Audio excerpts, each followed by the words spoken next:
Hey guys, welcome to my channel. Welcome back if you've been here, and welcome to my new subscribers and new TV subscribers also. Welcome guys. My name is Rita. This is my channel, Pearl Light, and today I'm going to be talking about the B word, boundaries. And I know this topic, guys, there's some of you who are there like, boundaries, like, why are you getting deep? Like, why are you being extreme? Why, you know what I mean? And there's some of you who are like, oh, okay, I've never really thought much about boundaries. And I'm speaking about boundaries in romantic relationships, so dating relationships. That's the kind of boundaries that I'll be talking about today. Because, guys, people be stunting out here, thinking that they're tough as rocks, you know what I mean, and that they don't really need boundaries. But boundaries are necessary, guys, especially if you're in a relationship, working towards marriage, and you want to honor God in your relationship. So I'm going to get into 4 things basically surrounding this topic about boundaries and why boundaries are even necessary. Because like I'm saying, some people will look at boundaries like something which is an extreme, or they view boundaries as something that's needed by people who don't have self-control, which is such a lie from the enemy. And I'm here to dispel that lie and basically share why boundaries are necessary. Whether you're a deacon, whether you're a new believer, whether you are a pastor, like, no one, I feel like no one is exempt from having boundaries in a romantic relationship. Because, guys, hopefully the person you're dating, you're physically attracted to. You know what I mean? I'm just saying. So let's get into it, guys. Here we go. Okay, why do you need boundaries? 1, to guard yourself and to guard your partner. So like I said before, guys, hopefully the person who you're in a relationship with, you're actually physically attracted to. Like, you find them handsome or you find them beautiful. So basically having boundaries guards the both of you, in the sense that you know that, okay, these are the things that we've set in place to help us to obtain or to reach our destination, which is marriage. And obviously the whole point of having boundaries is to get to the point of marriage, having honored God and having honored one another and maintaining your purity. If you haven't watched my purity video, I'll link it somewhere there at the top. So yeah, it's to guard each other, because when boundaries aren't set or uncommunicated, it gets very blurry. An example, as a boundary that you could set is that, okay, we're not going to kiss until we get married, which was a boundary that my husband and I set for ourselves, or set with each other. And it's also a good thing, ladies and gents, to have boundaries before you even get into a relationship, so that you get into a relationship knowing that, okay, this is what I have spoken to God about, this is what I have committed to God to, that I'll stick to these boundaries so that I can honor Him. Obviously, like, it's not by our strength or our might, it's through the Holy Spirit, who actually keeps us accountable and develops the fruit of self-control in us, and which is yielded by boundaries, having things where you're like, no, I'm not going to cross this line. So yeah, it's to basically guard one another, to guard yourselves, and know that, okay, well, we're not going to go past this point. You know what I mean? And again, once it's communicated, you guard each other. Like, it's not one person's responsibility. The Bible also says that when one is weak, the other is strong. Like, it's 2 are better than 1, because when one is weak, the other one can lift them up. So it's both your responsibilities to guard one another. If you see that, today your partners are a bit too affectionate, you know what I mean, it's your place to come in and step in and say, okay, hey, let's just chill, you know what I mean, let's just calm down a bit. Like, let's just calm down. Don't need extra hugs. It's all right, So that's the first thing that I'd say, is you need boundaries to guard each other. Okay, number 2, it's good to have boundaries to serve as a reference point.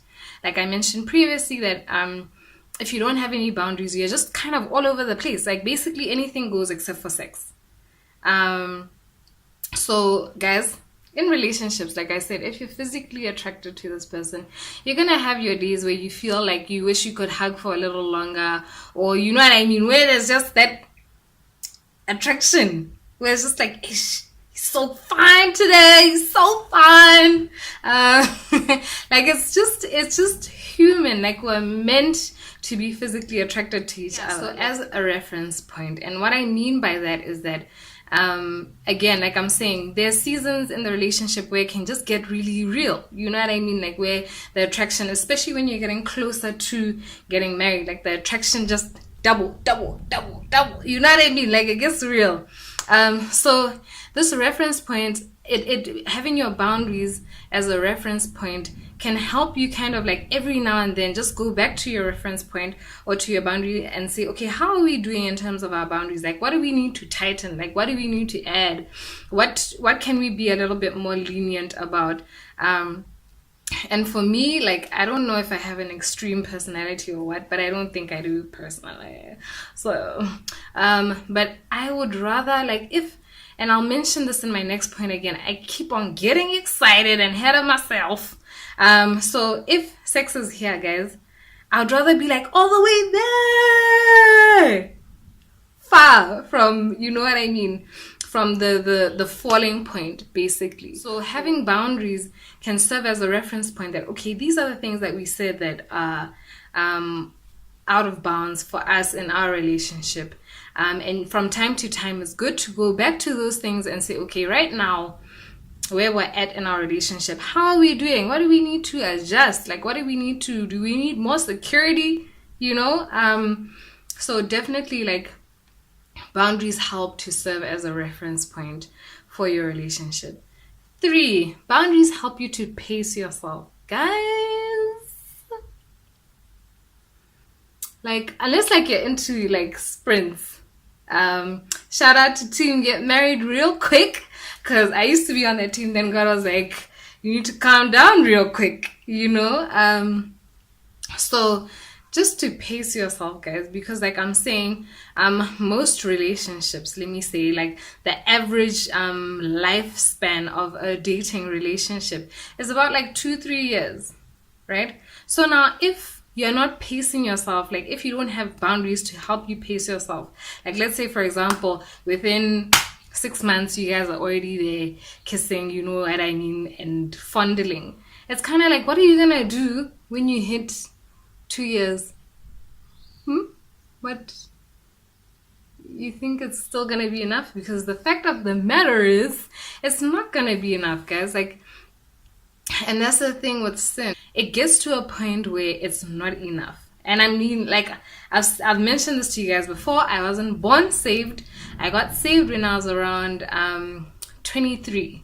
You know what I mean? So that's a whole lot of time. That's a lot of time.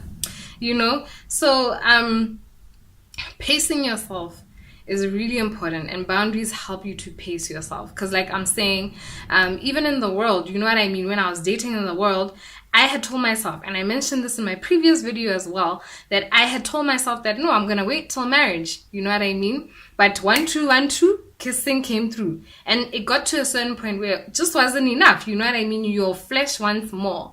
So it's the same thing. Like, don't be fooled into thinking that no, now I'm a Christian, so like I'm holy, which is true, but you still have your body, you still have your flesh, which is going to want more, you know what I mean. Once you introduce physicalness, it's just gonna want more and more and more. Next thing, you're gonna find yourself having sex, which was never your intention. So it definitely helps you to pace yourself, so that once you hit like 2 years, like you've never even kissed this person, even though there's obviously that attraction, and you can keep going, you know what I mean. Like, it's a marathon, guys. It's a marathon. Dating relationships, like, just relationships are a marathon. You can't just sprint through things and think that everything is gonna be fine. So boundaries definitely help you to pace yourself in a dating relationship. Yeah. And then the last one, which is ultimately the whole point of why you have boundaries, is to reach the goal of honoring God with your relationship, in your relationship. Yeah, you know what I mean? Because again, there's so many people, guys. There's so many people who were Christians in a Christian relationship and didn't set boundaries for themselves and ended up falling into sin, ended up having sex, or you know what I mean, doing other things that they had never intended or never thought that they would do or never wanted to have done. So I would seriously encourage you guys to just have this conversation. Maybe you don't have boundaries in your dating relationship and you do want to honor God. Just to have this conversation with your partner, or you know what I mean, to say, okay, what are we doing to ensure that we don't fall into sin, like that we don't make that mistake.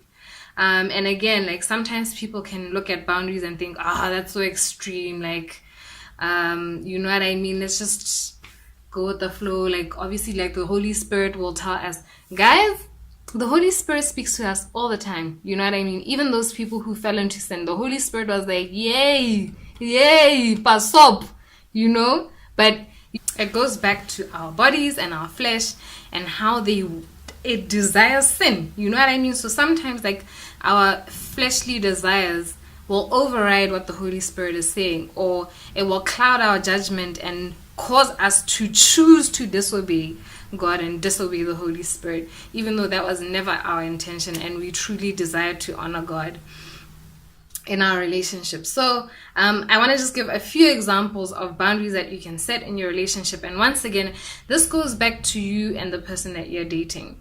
Like, you guys have to be brutally honest with yourselves. Also look at your background. If you had been in like worldly relationships, for you to look at yourself and say, okay, I'm a very affectionate person. You know what I mean? Like, if I get the opportunity, like, I'm there for the kisses. Like, I'm there for the cuddles. Like, that's just what it is, you know? For you to be very real, because my boundaries and your boundaries won't be the same, because I'm not like you, you're not like me. So first, it's just for you and your partner to be really honest with each other, and really transparent with one another, to set boundaries for your relationship so that you don't fall into sin. Because with sin also, the enemy is going to bring guilt and shame, and it's just not worth it, guys. It's really not worth it. So here are a few boundaries that my husband and I had set in our relationship, and they really kept us, you know. And those 4 things that I mentioned previously, our boundaries really kept us and helped us to pace out our relationship, helped us to honor God, helped us to have a reference point for different seasons of our relationship. So some of the things that we had was that, okay, definitely, like I said, sex was completely out of the question. There was no fondling, touchiness. There was no kissing. For a while, in different seasons, we didn't even hold hands. Like I mentioned in my previous video on the purity, like our hugs were very quick, or like it would be like a side hug, like never like body to body. You know that body to body hug, guys? It's like chest to chest. Nah. Like we only hug like that, like after we got married. And again, these are things where we felt that these are the things that we need to put in place so that we don't fall into sin. And again, once again, I'm saying it depends on you as individuals. Other people will be more lenient. Other people will have tighter things. I know a friend of mine, like her and her boyfriend, when they were dating, they didn't go watch movies like together, like just the two of them. They'd always invite a friend because they felt like like cinemas, like that dark vibe, like that, you know what I mean, it just calls for cuddles. And I completely understand why they did that, because there were times when my husband and I, like when we were dating, we'd go watch a movie and like, you know what I mean, like it's just chilled, like the seats are like laid back, you know, and there's just that feeling of, hey, I wish he could just like put his arm on my, you know, or I could just like lie on his shoulder. But like, hey, it's real, guys. You need them boundaries. So yeah, so basically that's the video for today. I hope you guys enjoy this, and I really hope that this helps someone. I hope that this yeah, my people perish for a lack of knowledge, and that's it, you know what I mean? Whereas like maybe you didn't know about boundaries, or the importance of boundaries, or you just looked at boundaries as something that Christians just do because it's just something that Christians do. So yeah, I really hope that this video helps someone, that you enjoy this video, and I'll see you guys in my next video. Thanks for watching. Bye.